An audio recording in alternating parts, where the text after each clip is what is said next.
Hi everybody, it's Ashley from Discover Art Therapy. Welcome back to another therapeutic art video. This is one of the videos in a longer series where I show you somatic, intuitive watercolor techniques for emotional regulation and expression. Don't forget to hit the subscribe button so you can stay notified and watch all of the other videos in this series. All you need to get started is a piece of watercolor paper. I've cut mine into a little teeny square. You'll need some watercolor paint and you'll need some brushes, water, and perhaps a little bit of masking tape. I like to use this to just tape my paper down. Some people like to make a border, totally up to you. I'm going to show you the way that I use this intuitive watercolor technique, but you can change it into anything you would like to. Right now we're going to be exploring layering. And if you're familiar with watercolor, you might know the wet on wet technique or the wet on dry technique, but I'm going to level the playing field here and just explain it for everybody. You're going to take a moment and just wiggle your brush around in your clean water. You're not going to put paint on that brush, but instead you are going to create a circle in the middle of the page or on the side of the page just with water. It's essentially going to be a big water bead there right in the middle. My brush actually has a little bit of blue left over in it from a previous art making, and that's okay. But I'm just going to create a wet spot, and then taking a wet color, I'm going to use yellow. You're going to apply the wet onto the wet, and we're going to take a moment and you're going to watch it explore and expand.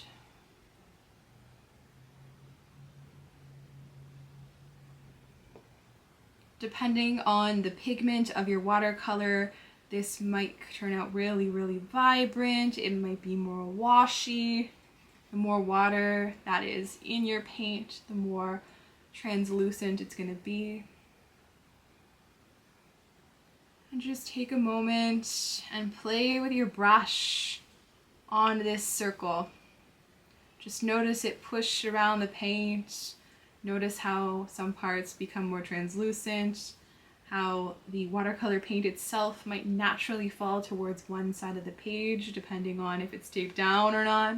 And this might be the difficult part, but now we're going to sit. Now we're going to wait. We're going to wait for a couple moments for this paint to dry.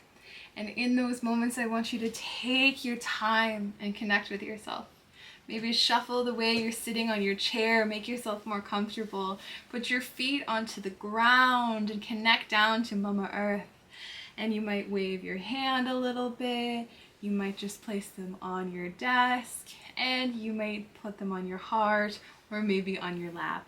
And we're just going to take a couple moments here and let this paint dry. Right now, we're cultivating the mindfulness, the patience, and just the awareness of the time it takes for this paint to dry on our page. I have this fantastic tool called an embossing gun.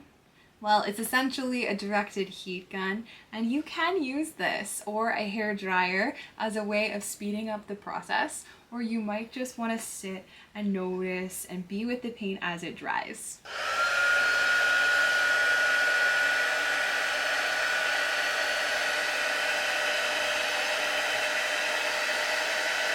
But now we have one dot, one circle, one moon, if you will, on the middle of our page.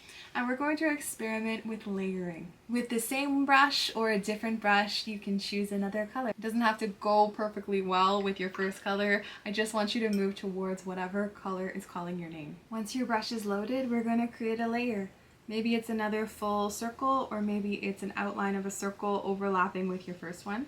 Take a few moments here and at your own pace, continue to layer shapes and colors, whether it's layering onto the original circle there or you're layering onto each new individual shape. Just continue to play with layers. A friendly reminder that layers might look really different for each of us individually. Perhaps layers will show up for you in lines. Perhaps layers for you will show up with more rigidity in boxes. My artwork is emerging more as a chain, and they're all different colors layered on top of each other in this chain-like pattern. The mindfulness is in the layering, just taking it step by step, one color at a time, one layer at a time. And there you have it, folks, another somatic intuitive painting technique using layering, cultivating patience, mindfulness, and incorporating the aspects of time, hey? There's a lot of time in this one. This is just a technique that you can use on its own as a mindfulness practice or incorporate it with other somatic, intuitive techniques. There is a lot of symbolism and metaphor with the idea of layers. We are very layered individuals. We've got layered emotions and very layered lives. And playing with those symbols and that metaphor in the art can sometimes allow some of that dialogue to come through to the surface, things that we weren't consciously thinking about before. So as you move through this and other intuitive, somatic watercolor techniques, just be self-compassionate. Be open to exploration, to play. And as always, thank you so much for watching. Thank you so much for making, and we'll see you in the next video. Take care.